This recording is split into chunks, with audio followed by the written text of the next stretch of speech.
Hello everyone, and welcome to my B&B Fan Club channel. I hope everyone is having a wonderful day. Before we begin, please hit the subscribe button and give this video a thumbs up. Bridget's thoughts drifted back to the first time she met Luna, a young woman with quiet power and a smile that seemed to conceal 1,000 secrets. They'd bonded over late-night shifts at the hospital, where Bridget, an experienced doctor, had taken Luna under her wing. Luna was fresh to Los Angeles, a newcomer from a small town, her eyes wide with ambition but tinged with something Bridget couldn't quite identify. Their connection grew stronger over time, fueled by shared laughter and whispered confessions. Bridget had even introduced Luna to her family, including her brother Will, whose charm and easygoing demeanor had quickly won Luna over. Or so Bridget thought. As she glanced at the DNA findings, Luna's story began to unravel. The late-night phone calls Luna had dismissed as family drama, the way she flinched when Bridget mentioned Will's name casually, the subtle distance that had grown between them in recent months. It all made sense now. Luna had been hiding something, and Bridget was too trusting to notice. Katie stepped inside with a worried expression on her face after the door creaked open. "Are you okay, Bridget?" she asked, her voice gentle yet urgent. Katie had always been the one who could cut through the noise and see things plainly when everyone else was overcome by emotion. She had been the first to doubt Luna's account, to hint that something was wrong. Bridget had disregarded her, attributing it to Katie's protective attitude, but she now wishes she had listened. "I don't know," Bridget said, her voice breaking. She handed the data to Katie, who swiftly examined them and narrowed her eyes as she realized the reality. "Will isn't the father," Bridget said softly, the words tasting like ash in her mouth. Luna lied. Katie's jaw tightened, and without saying anything, she took out her phone and dialed. "Yes, this is Katie Logan," she responded calmly, despite the wrath gathering in her eyes. "I need to report an incident. It's urgent." Bridget's heart fell when she learned what Katie was doing. "I'm going to call the police." It felt like treachery, but hadn't Luna betrayed them first? The events that followed were blurred. Within an hour, the police arrived at the hospital, prompting odd looks from both nurses and patients. Luna, still recovering from childbirth in a room down the corridor, was read her rights while Bridget watched from afar, her stomach churning. Luna's face was pale, her eyes wide with fright as she protested, and her voice grew increasingly desperate. "This was a mistake. I did not do anything wrong." She wept, but the officers remained unmoved. They led her away, her hospital gown trailing behind her like a ghost. Bridget could not force herself to follow. Instead, she collapsed into a chair, her thoughts racing. How had things gotten to this? She thought about Luna's newborn, a little, innocent creature trapped in the crossfire of lies and accusations. The newborn, a girl with delicate features and a shock of dark hair, remained in the nursery, ignorant of the drama surrounding her mother's imprisonment. Bridget's heart hurt for her, but the rage seething underneath her anguish held her fixed on the location. Meanwhile, Bill Spencer sat in his office at Spencer Publications, his face expressionless and determined. The news of Luna's arrest did not surprise him. He felt something was wrong from the time Luna announced her pregnancy and claimed Will was the father. Bill knew his son well enough to recognize the hesitancy in Will's eyes, the way he avoided discussing the baby. When Bridget presented him with the DNA results, Bill acted quickly, ordering Luna's arrest without hesitation. To him, it was simple. Luna had exploited his family, and she had to pay. But Bridget wasn't sure. Luna's absence weighed heavily on her as time passed. She went to see the baby in the nursery, peering through the glass as a nurse gently rocked her. The sight triggered something deep within her, a combination of remorse, grief, and a strong need to protect. Luna may have lied, but the baby was innocent. Bridget couldn't get the notion that she'd had a hand in pulling this family apart. Katie, ever pragmatic, attempted to bring Bridget out of her spiral. "You did the right thing," she said one evening over coffee, her voice steely. Luna made her decisions. She knew what she was doing when she lied about Will. But Bridget couldn't get over it. She kept repeating the moment she handed Katie the DNA results, wondering if she'd been too hasty. What if there is more to Luna's story? What if she had been desperate, terrified, or coerced? The truth started to unravel gradually, like a thread pulled from a tightly woven tapestry. Bridget began her investigation, speaking with Luna's co-workers, neighbors, and anybody else who could have information. She discovered that Luna was fleeing an abusive ex, a man who had control over every part of her life, before she moved to Los Angeles. The pieces began to fall together. Luna's concealment, her dread, and the way she had clutched to Will as if he were a lifeline. Did she lie about the baby's father to protect herself? To offer her child a better life? Bridget confronted Bill with her findings, but he remained unmoved. She still lied, he continued, his voice firm. She used Will and all of us. She doesn't get a free pass because she had a bad past. His comments hurt, but Bridget couldn't dispute with his logic. Luna had made choices, and those decisions had repercussions.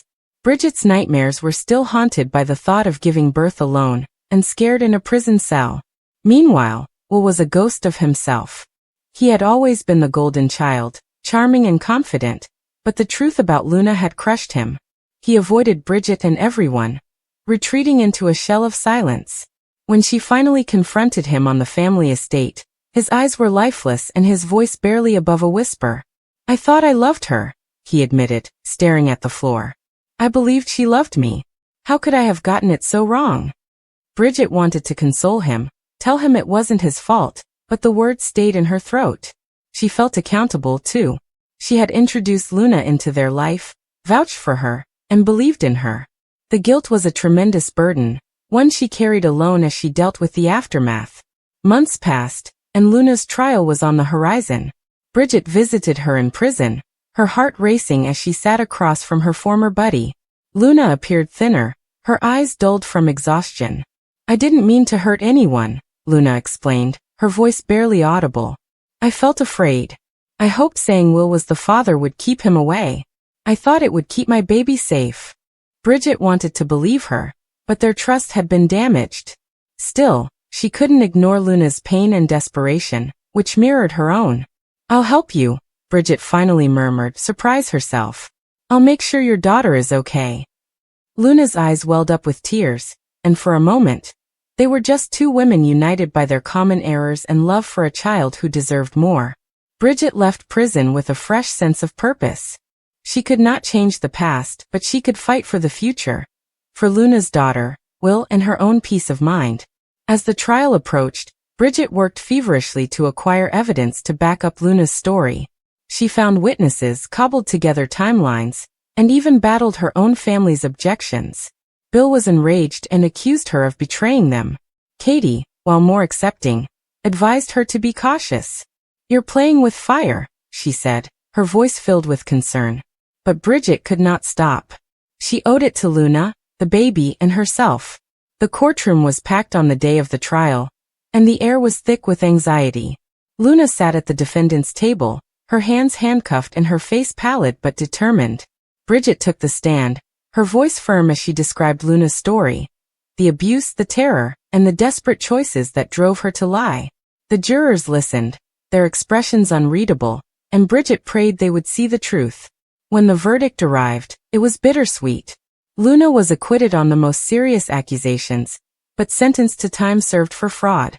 She'd be set free, but her life would never be the same. Neither would Bridget's. She had lost her brother's trust, her father's respect, and her own confidence. But as she held Luna's daughter in her arms and watched her little chest rise and fall, Bridget sensed a glimmer of hope. Perhaps, with time, they can all mend. Perhaps the truth, however unpleasant, was the first step. The days that followed were peaceful, as after a storm. Bridget paid Luna frequent visits, assisting her in adjusting to life outside the prison walls. Will began to open up, his anger morphing into something resembling forgiveness. Bill remained distant, but Bridget hoped he would come around. And Katie, ever the rock, stood by her side, reminding her that family was worth fighting for, even if it hurt. Luna's daughter grew stronger with each passing day, her eyes full of hope for a future free of the faults of the past. Bridget watched her, a sorrowful grin on her lips, and promised to be there no matter what. The truth had driven them apart, but it had also brought them closer together in unexpected ways. And in that frail, flawed link, they discovered a means to move forward, one step at a time. Immediately arrest her, she yelled into the phone before eventually lifting it again, her voice quivering but angry. Now, I do not care who she is. I want Luna arrested. She's the reason why everything is going apart. On the other end, the officer paused. Ma'am, we'll need a full statement before. Katie snapped, her comments driven by anguish and wrath. She's attempting to destroy my family. Outside, the Los Angeles night glowed like broken glass. Luna, only 22, sat in her automobile parked along the cliff road that overlooked the city. Her hands guarded her stomach, her unborn child kicking softly beneath the tension. She had been fleeing for days, dodging calls and the truth. The world saw her as the villain. Bill Spencer had made certain of that. Bill, dressed in his normal neat black suit, stood in his office that night, staring at Bridget's report on his laptop. The numbers were apparent. The truth was simple but unacceptable. William was not his biological son. But he couldn't let that truth show. Will was responsible for the Spencer family legacy. The firm, his name, his pride. All are linked to that youngster. Bridget begged him to face reality.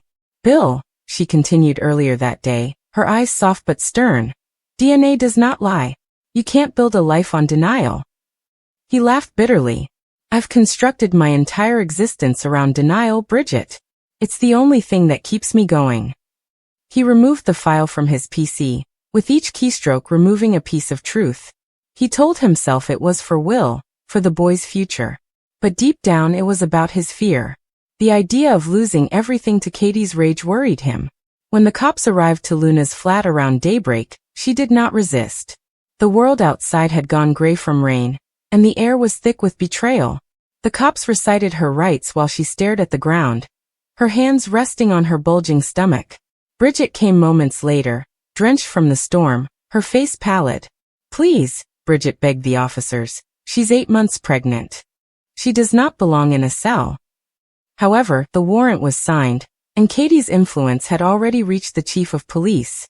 Luna was led away, her eyes meeting Bridget's for the last time through the rain-smeared glass of the cop car. Weeks have passed. The scandal was thoroughly covered by the media. Bill Spencer silent as young woman jailed in DNA scandal. The headlines proclaimed betrayal, money, and corruption. Katie remained mute in public, but inwardly she was unraveling. She would sit in Will's empty room at night, staring at his photographs and muttering apologies to a child with whom she no longer shared blood. Bridget made weekly visits to Luna in prison. The young woman's health deteriorated, and the stress made her pregnancy more problematic. They're going to take the baby away, Luna said quietly one afternoon, her voice scratchy. Please don't let them. I did not do anything wrong. I did not lie. I loved him, Bridget. I adored him. Bridget gripped her hand. I understand. And I will not let that happen. However, Bill was tightening his grasp on the narrative. He ensured that all reporters who questioned him were silenced. Luna was portrayed as a deceitful woman out to undermine a powerful family. She was a mistake for him, one he had to put behind him. One night, Katie raced into Bill's office, clutching the DNA file. She threw it on his desk. Do you think I don't know what you did? Do you think erasing a file erases the truth? Bill stood slowly, his expression unreadable. What do you want from me, Katie? You have already phoned the police. You got your revenge. This is not about vengeance, she exclaimed. This is about my son. Our son. You lied to me, to him, and to everyone. He leaned forward, his voice down to a menacing whisper. I did what I had to. Will is my son. Perhaps not by blood, but by choice. And I refuse to let anyone take that away from me. Not you, not Bridget, not that girl rotting in a jail. Katie's eyes sparkled. You killed an innocent woman to protect your ego. You've become the monster everyone said you were, Bill muttered, turning away. You always knew who I was, Katie. Luna went into labor 2 weeks before her release from prison. The guards called the medic, but the baby arrived too quickly. She yelled through the pain, clutching the cold metal rail of the bunk. Her cries rang through the walls. Bridget came, breathless and horrified, to find Luna laying miserably on the thin mattress, holding a little infant wrapped in a gray blanket. Bridget kneeled beside her. It's a girl, Luna said softly, smiling through her tears. She's perfect. The happiness in that moment was ephemeral. Within hours, officials arrived with documents from Bill's lawyers requesting custody.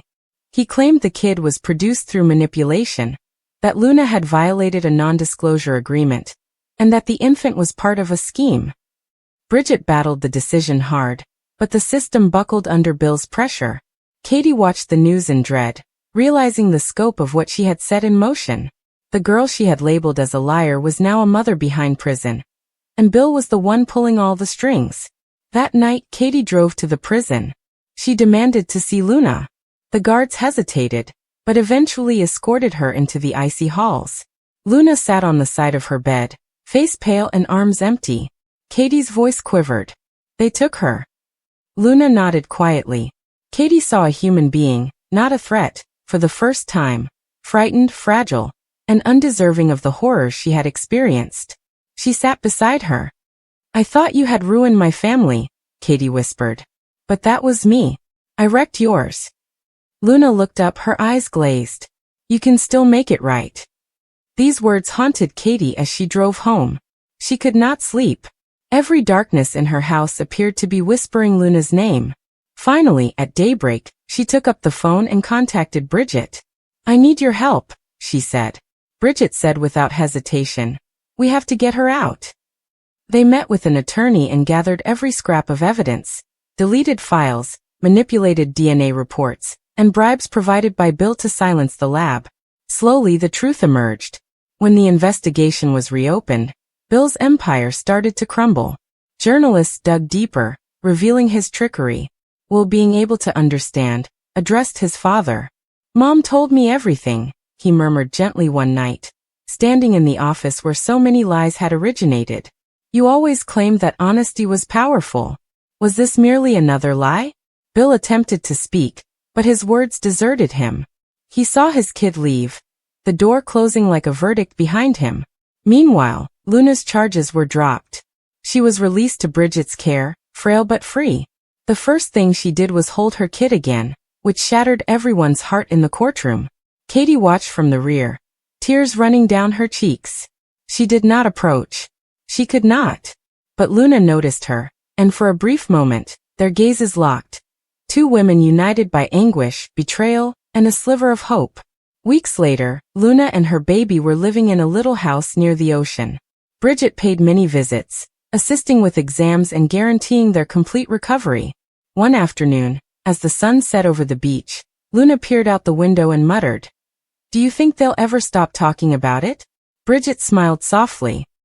People tend to forget scandals, Luna, but they remember power. In the city, Bill sat alone in his penthouse, gazing at a portrait of Will as a toddler. The empire he had constructed seemed hollow today. Power without love, legacy without truth, it all meant nothing.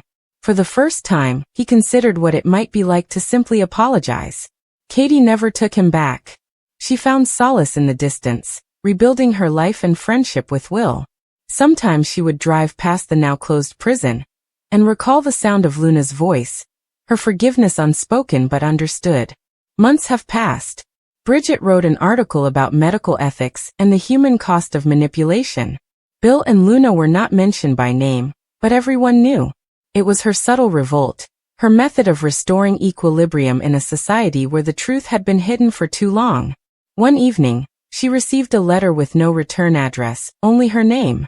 Inside was a simple note in Bill's handwriting that said, "You were right. Denial does not keep you standing, it keeps you sinking. I hope it is not too late to learn how to breathe again." Bridget carefully folded the letter and tucked it into her drawer. Some wounds would never heal, but admission was a start. Luna's modest home was where her kid took her first steps. The laughing that filled the room was the sound of freedom, fragile but real. Outside, the ocean whispered incessantly against the coast, eliminating the final remnants of the storm. Katie came one day gently, bringing a small cuddly animal. Luna paused before let her in. They stood in quiet for a long time. "I don't expect forgiveness," Katie remarked softly. "But I wanted to see her, to see what I almost destroyed." Luna responded with a nod. "Her name is Hope," Katie said softly, tears in her eyes. "Of course it is." As the sun sank, Three women, shattered, healed, and intertwined, stood together, each bearing the burden of their decisions. Bill watched them from a distance and then turned away. He now knew that power could never purchase peace. Bridget's words from months earlier resonated like a truth engraved in stone. DNA does not lie, but hearts may change. And for once in Los Angeles, amid the fading light, they all began to